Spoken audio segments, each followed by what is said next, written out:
Hello everybody, this is Mike Williams and welcome to another episode of Truth That Pisses People Off. And I just want to thank everybody for watching last week, for the comments that you left, for the people who picked up the phone and called, people who texted, people who private messaged me to tell me what they thought of last week's message. And really the response has been really tremendous. Thank you so much. And you all encouraged me to do it again, so here we are. I'm going to read two scriptures to you this morning, and then we'll just back up and we'll just have a talk. The first scripture is from Exodus chapter 12, verses 21 through 23. Then Moses summoned all the elders of Israel and said to them, "Go at once and select the animals for your families, and slaughter the Passover lamb. Take a bunch of hyssop, dip it into the blood in the basin, and put some of the blood on the top and on both sides of the door frame. Not one of you shall go out the door of his house until morning. When the Lord goes through the land to strike down the Egyptians, he will see the blood on the top and sides of the door frame, and will pass over that doorway, and he will not permit the destroyer to enter your houses and strike you down." And now flip over to Isaiah chapter 26 and verse 20. And it says, "Come, my people, enter thou into thy chambers, and shut thy doors about thee. Hide thyself, as it were, for a little moment, until the indignation be overpast." The Message Bible says, "Come, my people, go home and shut yourselves in." And the subject for today is going to be shut in and shut up. Shut in and shut up. And I shared with somebody yesterday what I was going to talk about today, and they said, "Why does it have to be shut in and shut up? Why can't it be stay in and be quiet?" And I said, "Well, that's not provocative. Nobody's clicking on that." And they said, "Well, you know, shut up has a negative connotation, right?" And I said, "You know, my show is called Truth That Pisses People Off, right?" So we're right on brand with shut up, shut in, and shut up. Now, truth always sounds like a lie to those who have always believed the lie. There's something about truth that our flesh always wants to reject. Truth invades our minds and spirits like a virus, against which all the antibodies of our religious mind launch their attack before the virus of truth can affect the entire system. Truth upsets our religious stomachs. Religious strongholds defend themselves against truth like a desperate army. It's back against a wall, fighting for its very survival. A stronghold is a house built with thoughts, vigorously defended. I'll say that again. A stronghold is a house, a structure, a building, built with thoughts, not with bricks, but with thoughts, vigorously defended. If it's not vigorously defended, it's not a stronghold. And there may be no more fortified stronghold in our lives than what we believe, especially if what we believe is based on religion. John Steinbeck wrote in his book, East of Eden, "An unbelieved truth can hurt a man much more than a lie." It takes great courage to back truth unacceptable in our times. There's a punishment for it, and it's usually crucifixion. Jesus said, "You shall know the truth, and the truth you know shall make you free." And I add, but first it'll make you angry. It pisses you off. We reject truth when we have believed a lie, and most people would rather continuing to believe a lie than admit they believed a lie. Now, for the obedient ones, for the wise ones, for the pastors who care more about their members than they care about their members' money, this is now the fourth Sunday that churches have shut their doors and restricted themselves to having service online, on live stream, Facebook Live, YouTube, whatever it is. And some pastors have even taken to going live stream from their homes. They're not even in their sanctuaries now. They're actually having church service from their homes. And everyone with Resurrection Sunday coming up, or Passover, or Easter Sunday, for those of you who like a good dose of paganism with your Christianity, everyone wants to be in service all together again for Resurrection Sunday. And a lot of churches are struggling with the fact that God would not have us in our services, in our church services, on Resurrection Sunday. So while the desire is certainly understandable, the practice and the execution of that idea would be disastrous, dangerous. It would put millions of lives at risk and possibly be a death sentence for hundreds of thousands of people, including those who are standing by faith and claiming that no pestilence shall come nigh thy dwelling. So we want to be in service all together, celebrating the resurrection of the Christ on Resurrection Sunday or Passover.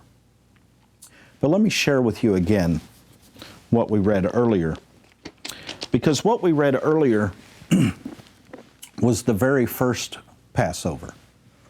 The Ten Commandments was on last night, as it is every year. I think it was on a week early this year. I don't know why. But you know the story. God sent Moses, who was an Egyptian prince, who was actually born a Hebrew, born a slave, who had been exiled from Egypt after killing an Egyptian man to free a Hebrew, was exiled into the wilderness, and God sent him back to let his people go. And as Pharaoh refused, God sent 10 plagues upon Egypt, each plague a direct answer to one of the gods of Egypt. And the final plague was every firstborn male child would die, including the Pharaoh's only child. But God made a covenant with Israel that if they would put the blood on the tops and the sides of the doorpost of their homes, that the death angel would see the blood and pass over them. And God said to them in verse 22, "Not one of you shall go out the door of his house until morning," or rather, until the danger had passed. Now, God could have simply said, that's a Hebrew, don't touch him. But he had specific instructions, stay home. So while today Christians believe it's a lack of faith to stay home, in this scripture, God was telling them, have faith enough to stay home.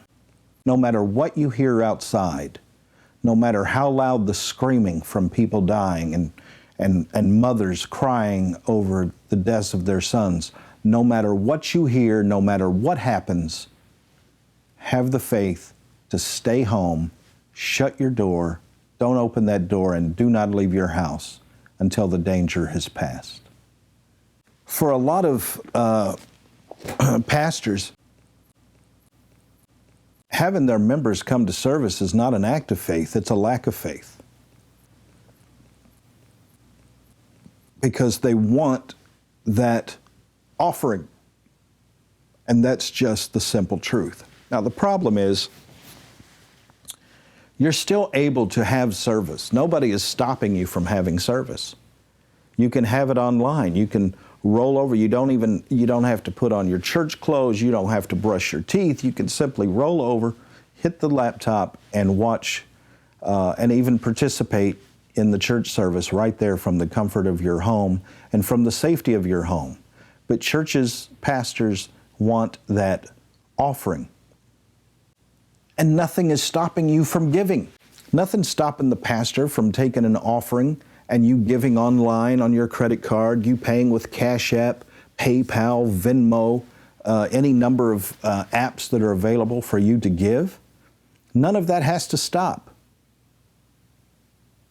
But the pastor goes by what he sees. And if I see butts in the seats, I know I'm going to get that offering. And if I can't see who I'm preaching to, I don't have the faith to believe it. And that is the simple truth. And that is a truth that pisses pastors off for exposing it, and pisses members off because it's true. Again, in Isaiah chapter 26, verse 20, here we have again God telling people, shut yourselves in, hide yourself away until the indignation is past. Shut yourselves in, and hide yourselves away. So, when you are shut in and you are hidden, you're not on the news media talking. You're not making Facebook posts complaining that you can't have service. When Anna Frank in World War II, or if you're an American, Anne Frank, when she was hiding in her attic, and you all know the story, the diary of Anne Frank, or Anna Frank, she couldn't talk because the Nazis would hear and discover her and arrest her and put her in the gas chamber like so many others, like 6 million others. So she had to be quiet. She had to hide herself. And so we get our text again today, shut in and shut up. Nothing is stopping you from having service. Somebody said to me yesterday, they said, well, not every church has the technology. Yes, they do. Do you have a phone? I'm sure your pastor does. You don't have to have an 8-camera shoot like I shoot with when I'm at somebody's conference. You don't have to have a big, huge production. If all you want to do is get the word out there and let your members experience the church service from home, just somebody put a phone up on the front row. Make sure it's on the front row. Don't have somebody from the 15th row holding up a phone, dancing while they're doing. Y'all have seen these videos. The person holding the phone is dancing, and so we can't even see what the service is. And we're listening to you more than we hear the pastor or the music or whatever the case is. Don't do that. That's horrific. Oh, man. I'm sorry. It's the TV producer in me that makes me sick. Anyway. But if you have a phone, you can be on Facebook Live. If you have a phone, you can be on YouTube Live, or tape it and post it. Whatever the case is. And don't forget to ask for the offering. Tithers can still tithe. All of that can still happen. And we have so many people acting, now, and I really have to address this. All my life growing up, I have heard the phrase, and you can finish it. Christianity is not a religion. It's a fill in the blank. A relationship with God. Christianity is not a religion, it's a relationship with God. And all I've heard the last 3 to 4 weeks is how churches are having their religious freedoms infringed upon and violated. Well, wait a minute, I thought it wasn't a religion. How can your religious freedoms be violated if you're not part of a religion? So it is a religion when it's convenient for you. It is a religion when you have something to complain about, to moan about, to whine about. So let's stop with the whole Christianity is not a religion. Of course it is.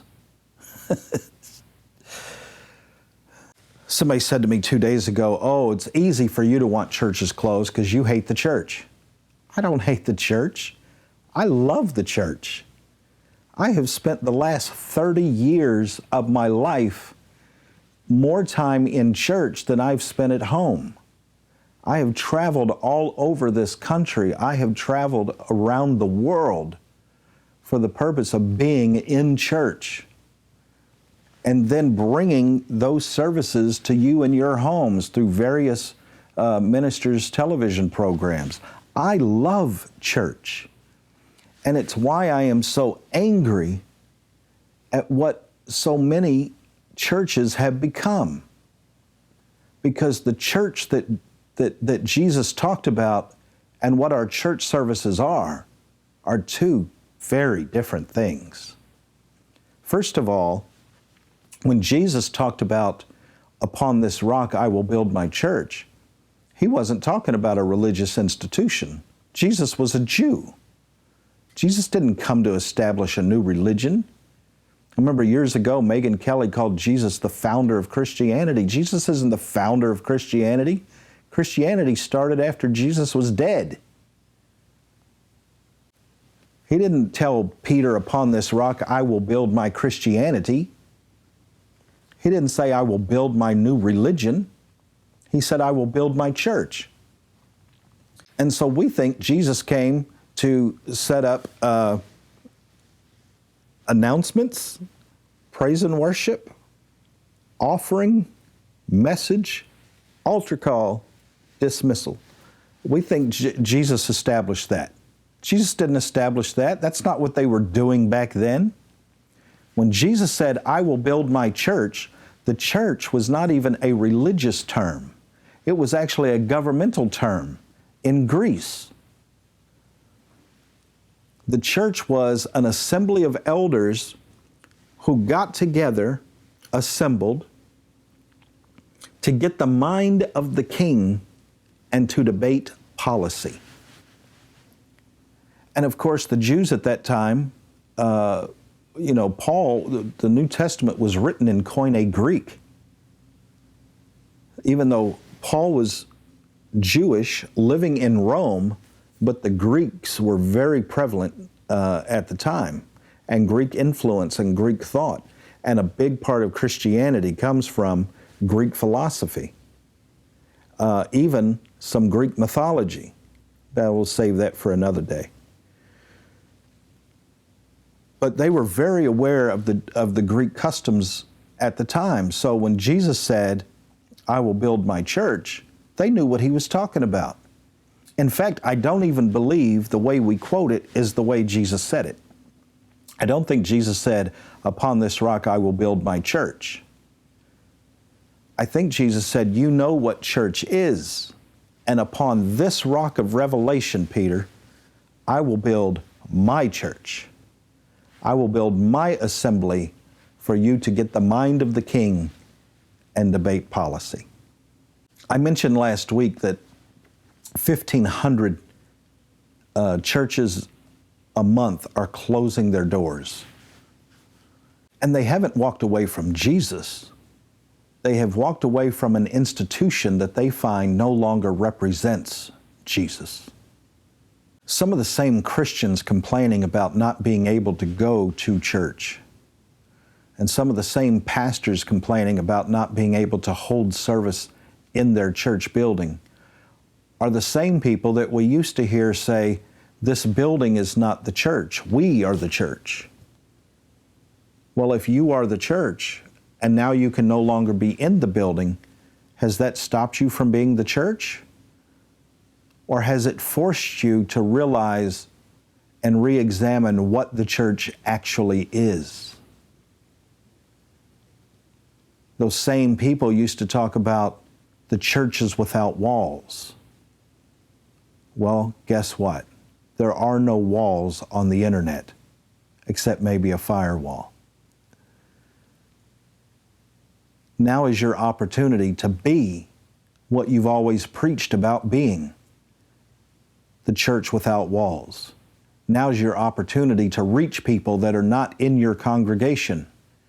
You now have the opportunity, no longer confined to the four walls of your church, to actually reach the entire world. I'm Mike Williams. Thanks again for tuning in. Don't forget, go to dropdeadbook.com. Check out my book, the audio book. Ebook is available to you. There's several bonus items that are available to you. A message I preached at Higher Dimensions 20-something years ago. An interview with me and Bishop Carlton Pearson talking about the book.